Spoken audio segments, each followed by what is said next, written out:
Hello friends, welcome to my channel Star classes.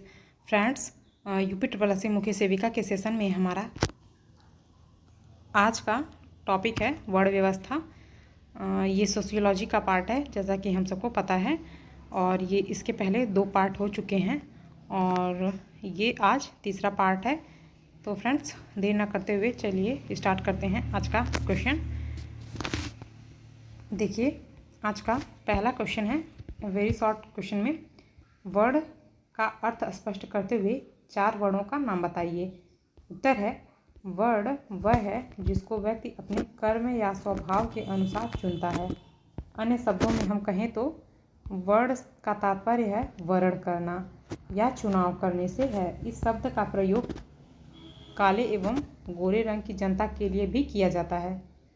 वर्ण शब्द का एक अर्थ वृत्ति से संबंधित है, अर्थात जिन व्यक्तियों का स्वभाव एक जैसा या समान हो उन्हीं से मिलकर एक वर्ण बनता है। और वर्ण 4 प्रकार के होते हैं: ब्राह्मण, क्षत्रिय, वैश्य, शूद्र। तो फ्रेंड्स, आई होप आपको ये वर्ड समझ में आ गया होगा कि वर्ण होता क्या है। जाति तो जन्म जात लोग कहते हैं होती है, बट ये होती नहीं है, समाज की ही बनाई हुई व्यवस्था है जाति भी और ये वर्ड भी। तो आइए देखते हैं अगला क्वेश्चन। द्विज से तात्पर्य है, इसका उत्तर है द्विज से तात्पर्य ब्राह्मण, क्षत्रिय, वैश्य वर्णों से है। फ्रेंड्स, द्विज में हम शूद्र को नहीं लेते। ये तीनों वर्ण जो हैं ब्राह्मण, क्षत्रिय, वैश्य, शूद्र, उन्हीं के समूह को हम द्विज कहते हैं। क्वेश्चन ऐसे भी पूछता है कि द्विज में कौन सा वर्ण नहीं आता है, तो वो शूद्र नहीं आता है। अगला क्वेश्चन है वर्ण की उत्पत्ति का वह कौन सा सिद्धांत है जिसके अनुसार सबसे पहले ब्रह्मा ने केवल ब्राह्मणों को जन्म दिया। तो फ्रेंड्स, इसका उत्तर है उस सिद्धांत का नाम उपनिषद सदों का सामाजिक उपयोगिता का सिद्धांत है, जिसके अनुसार सबसे पहले ब्राह्मण ने केवल ब्राह्मणों को जन्म दिया। बृहदारण्यक उपनिषद के अनुसार जब ब्रह्मांड सभी कार्यों को पूरा नहीं कर सकते तो समाज के कल्याण को ध्यान में रखकर ब्रह्मा ने क्षत्रियों को उत्पन्न किया। जब इनसे भी समाज के सभी कार्य की पूर्ति नहीं हो सकी तो ब्रह्मा ने वैश्य वर्ण की रचना की। जब इन सबसे भी सभी कार्य ठीक से संचालित नहीं हो सके तो ब्रह्मा ने शूद्र की उत्पत्ति की। फ्रेंड्स, इसमें इसी सिद्धांत में उपनिषदों का सामाजिक उपयोगिता का सिद्धांत, इसी में ये भी बताया गया है कि चारों वर्णों की उत्पत्ति ब्रह्मा के किस अंग से हुई। तो जो ब्राह्मण हैं उनकी उत्पत्ति ब्रह्मा के मुख से हुई, और क्षत्रिय की उत्पत्ति ब्रह्मा की भुजा से हुई, वैश्य की उत्पत्ति उनकी जंघा से हुई, और वर्णों की शूद्र वर्णों की उत्पत्ति जो है ब्रह्मा के तलवे से मानी जाती है। अगला क्वेश्चन है शाब्दिक दृष्टि से वर्ण शब्द के संभावित अर्थ बताइए। उत्तर है शाब्दिक दृष्टि से वर्ण शब्द के 3 संभावित अर्थ लगाए गए हैं। पहला है वर्ण या चुनाव करना, दूसरा रंग, तीसरा वृत्ति के अनुरूप। अगला क्वेश्चन है भगवत गीता में वर्णों की उत्पत्ति के संबंध में श्री कृष्ण ने क्या कहा है। तो इसका उत्तर है भगवत गीता में बताया गया है कि समाज का 4 वर्णों में विभाजन व्यक्ति के गुणों के आधार पर हुआ है।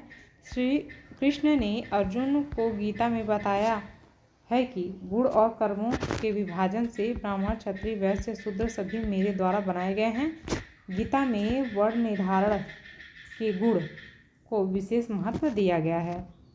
अब हम अगला क्वेश्चन देखेंगे। इसमें वर्ण व्यवस्था के 2 आधार बताइए। तो उत्तर है समाज का 4 वर्णों में विभाजन व्यक्ति के गुण तथा कर्म के आधार पर हुआ है। अब फ्रेंड्स, बहुविकल्पी प्रश्न है, इसे ऑब्जेक्टिव टाइप क्वेश्चन भी कहते हैं। इसमें पहला क्वेश्चन है वर्ण का अर्थ है रंग, वृत्ति के अनुरूप, चुनाव करना, इनमें से सभी। तो ऊपर आपने देखा है यहाँ पे है भी कि तीनों अर्थ इससे लगाया जाता है, तो इसीलिए यहाँ पे उपयुक्त सभी होगा। अगला क्वेश्चन है वर्णों की उत्पत्ति ब्राह्मण के शरीर के किस अंग से सर्वप्रथम किस ग्रंथ में बताया गया है कि हुई है? तो फ्रेंड्स ये ऋग्वेद में बताया गया है। ऐसे ही अगला क्वेश्चन देखेंगे हम। नेक्स्ट क्वेश्चन है, प्रजा की रक्षा करना किस वर्ण का कर्तव्य माना गया है? तो ब्राह्मणों का कर्तव्य माना गया है ज्ञान देना, वैश्य का सबका पालन करना और पेट पालन, और क्षत्रिय का काम है रक्षा करना, शूद्र का काम है इन तीनों वर्णों का ये शूद्र सेवा करें। तो इस क्वेश्चन में पूछा गया है प्रजा की रक्षा करना किसका काम है? तो ये क्षत्रिय का काम है। अगला क्वेश्चन है, श्रम विभाजन पर आधारित व्यवस्था है, पुरुषार्थ, आश्रम, वर्ण इनमें से कोई नहीं। तो श्रम विभाजन के आधार पर वर्ण को बांटा गया है। कर्म और श्रम पर दिया था ना कि बांटा जाता है, विभाजन होता है, चुनाव किया जाता है, तो ये यही है।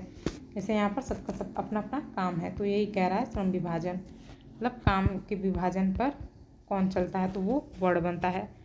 अगला क्वेश्चन है, कर्म के सिद्धांत पर किस व्यवस्था में बल दिया गया है? तो आश्रम व्यवस्था में, पुरुषार्थ व्यवस्था में, वर्ण व्यवस्था में, इनमें से सभी पर। तो वर्ण व्यवस्था में कर्मों के सिद्धांत पर बल दिया गया है। अगला क्वेश्चन है, वर्ण व्यवस्था का आधारभूत उद्देश्य समाज का किस प्रकार विभाजन करना है? ऑप्शन है कार्यात्मक, नैतिक, धार्मिक, प्रजातीय।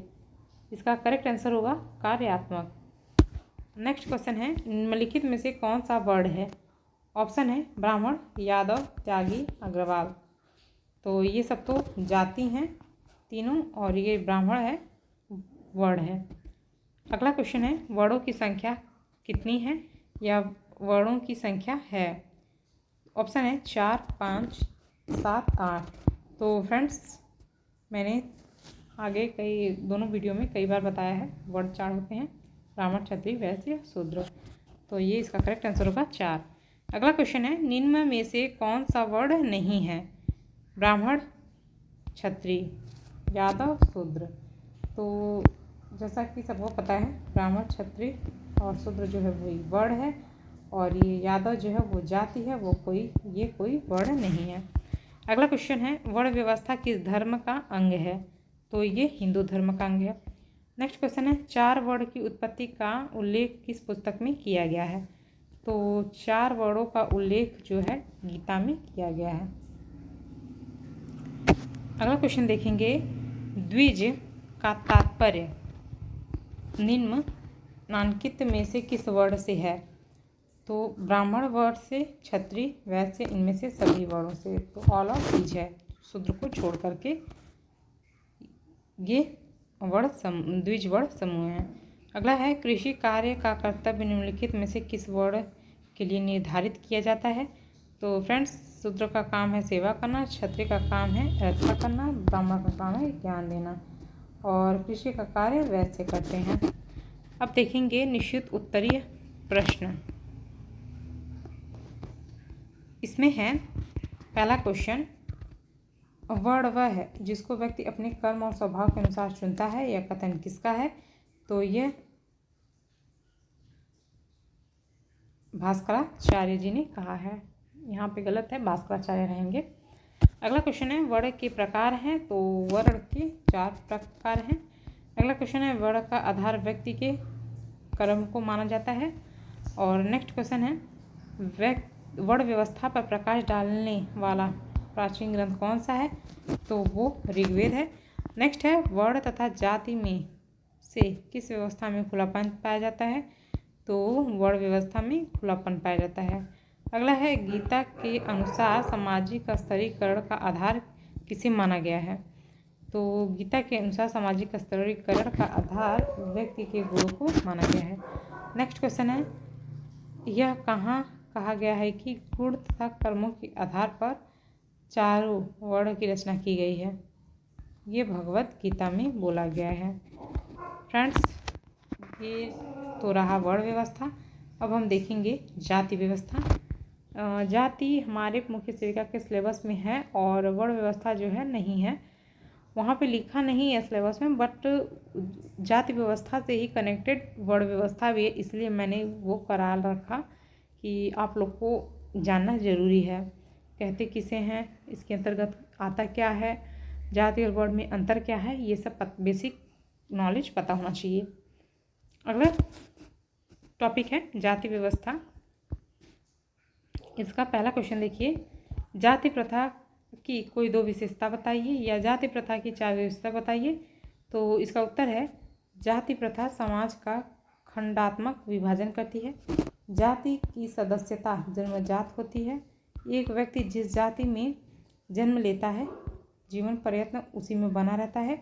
तीसरा है, समाज में सभी जातियों में सामाजिक स्थिति समान नहीं है, वरन उनमें ऊंच नीच का एक संस्करण अथवा उतार चढ़ाव पाया जाता है। चौथा है, जाति की एक प्रमुख विशेषता यह है कि प्रत्येक जाति अपनी ही जाति अथवा उपजाति में विवाह करती है। नेक्स्ट क्वेश्चन है, किसने जाति व्यवस्था का विश्लेषण सुचिता एवं प्रदूषण के आधार सुचिता प्रदूषण की धारणा के आधार पर किया। तो फ्रेंड्स, इसका उत्तर है ड्यूमो ने सुचिता एवं प्रदूषण की धारणा के आधार पर जाति व्यवस्था का विश्लेषण किया है।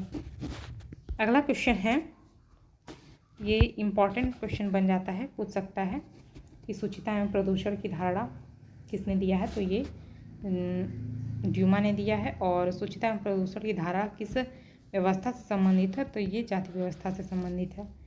अगला क्वेश्चन देखेंगे, बहुविकल्पीय क्वेश्चन है, ऑब्जेक्टिव टाइप क्वेश्चन। इसमें पहला क्वेश्चन है, वह समूह कौन सा है जिसकी सदस्यता जन्म के आधार पर मिलती है। तो ये है जाति। अगला क्वेश्चन है, जाति की उत्पत्ति का पता किस विद्वान ने लगाया था। तो फ्रेंड्स, जाति की उत्पत्ति का पता ग्रेसिया डी ओरेटा ने लगाया था। अगला है, जाति के धार्मिक सिद्धांत के प्रतिपादक कौन हैं। तो इसके धार्मिक सिद्धांत के प्रतिपादक होकार्ड एवं सेनार्ट जी हैं। नेक्स्ट क्वेश्चन है, जाति का ब्राह्मणों चतुर्व्यक्ति का सिद्धांत के प्रतिपादक कौन हैं। तो ये हैं घुरिये एवं अबेडुबाय। और अगला क्वेश्चन है, डॉक्टर घुरिये ने जाति की कितनी विशेषताओं का उल्लेख किया है। तो इन्होंने जाति की 6 विशेषताओं का उल्लेख किया है। नेक्स्ट क्वेश्चन है, जब एक वर्ग पूर्णतः आनुवंशिकता पर आधारित हो तो उसे हम जाति कहते हैं। यह कथन किसका है। तो फ्रेंड्स, ये कथन फूले जी ने कहा है। अगला क्वेश्चन है, पेशा और केवल पेशा ही जाति प्रथा की उत्पत्ति के लिए उत्तरदायी है। यह कथन किसने दिया। तो ये कथन नैसफील्ड ने दिया है। नेक्स्ट क्वेश्चन है, जाति का निर्धारण किससे होता है। तो व्यवस्था से, विवाह से, जन्म से, क्षेत्र से। तो फ्रेंड्स, जाति का निर्धारण जन्म से किया जाता है। अगला क्वेश्चन है, कास्ट इन इंडिया पुस्तक के लेखक कौन हैं। तो ऑप्शन है, इरावती कर्वे जी हैं, श्यामचरण दुबे जी हैं, J.H. हट्टन जी हैं, घुरिये जी। तो कास्ट इन इंडिया की पुस्तक के लेखक हैं J.H. हट्टन जी। अब अगला क्वेश्चन देखेंगे, जाति प्रथा के राजनीतिक सिद्धांत के प्रतिपादक कौन हैं। तो फ्रेंड्स, अबेडुबाय।